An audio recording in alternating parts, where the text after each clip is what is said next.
gudoomiye ku-xigeenka koowaad ee golaha shacabka Cabdiweli Sheekh Ibraahim Muudey ayaa loo diiday inuu ka duulo garoonka diyaaradaha magaalada Muqdisho ee Aadan Cadde. xulashada wararka ayaa ogaatay Fahad Yaasiin ciidamo uu soo diray inay si toos ah u hor istaageen Muudey si uusan ugu duulin magaalada Baraawe oo uu doonayay inuu ka soo qaato kursiga uu ku fadhiyo ee golaha shacabka. kursiga Hob 145 oo muddo dheer uu ku fadhiyay gudoomiye ku-xigeenka koowaad ee golaha shacabka ayaa haatan kooxda Farmaajo waxay u diyaariyeen ninka qurba joogga ah ee lagu magacaabo Maxamed Weli Cabdullaahi Sheekh waxaana ay toos ugu sheegeen Muudey inaanan la siinin kursigan.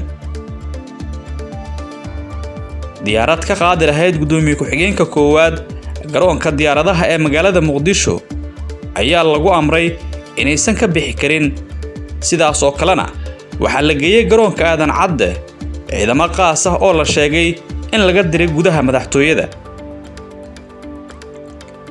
ninka ugu awoodda badan dawladda Farmaajo ee Fahad Yaasiin Xaaji Daahir ayaa waxa uu doonayaa inuu helo kursiga uu hadda ku fadhiyo Muudey ee gudoonka baarlamaanka, wuxuuna taasi beddelkeeda meesha ka saaray qof kasta oo uu isleeyahay waa isku qabsan kartaan kursigan. Fahad Yaasiin oo saaxiib dhow la ah Farmaajo sidoo kalena ay isku heeb yihiin Muudey ayaa waxa uu gacanta ku hayaa maamulka kursigan uu dhaafiyay gudoomiye ku-xigeenka koowaad ee golaha shacabka si uusan culays u wajihin rabitaanka Fahad. sida muuqata waxa meesha ka baxay amar hore uu u soo saaray Ra'iisul Wasaare Maxamed Xuseen Roble kaasi oo ku aadanaa inaanan qofna laga joojin karin safar. sidoo kalena waxa muuqata in kooxda Villa Soomaaliya weli ay go'aan iyo awood ku leedahay doorashooyinka.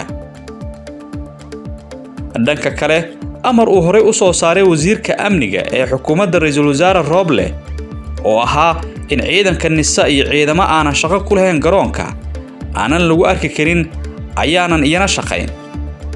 dadka siyaasadda la socda ayaa aaminsan in arrintan ay keeni karto dhowr arrimood oo kala duwan oo ay ka mid yihiin: 1.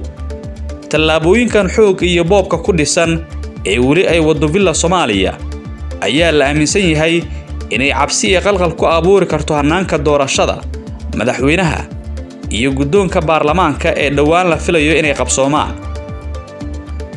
siyaasiyiinta qaar ayaa aaminsan in xildhibaanada qaarkood ay dhici karto in la handado ama meelo gaar ah lagu xirto si aysan ula kulmin musharaxiinta kale ee tartanka kula jira Farmaajo.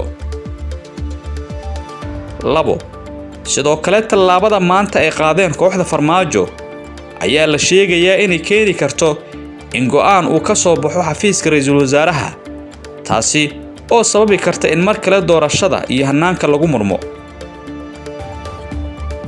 tan iyo markii ay bilaabatay doorashada golaha shacabka ayaa waxaa socday qorshe ujeedkiisu yahay in doorashada golaha shacabka lagu soo saaro saraakiil ka tirsan NISA si ay ku helaan xasaanad, kaas oo uu qayb ka yahay Fahad Yaasiin. taliyaha ku-meelgaarka ah ee NISA Yaasiin Cabdullaahi Maxamuud Yaasiin Farey ayaa horey xulafada Farmaajo iyo Fahad ugu guuleysteen inay u boobaan kursiga Hob 67, arrintaasi oo mar dhalisay xaalad hubanti la'aan ah. xulafada Farmaajo iyo Fahad ayaa isku day kasta u sameynayay sidii ay u xaqiijin lahaayeen rabitaankooda ku aadan doorashada, gaar ahaan xildhibaanada lagu raadinayo xasaanadda oo ugu horeeyo Fahad Yaasiin oo isagu gadaal iska mariyay liiska xulafada.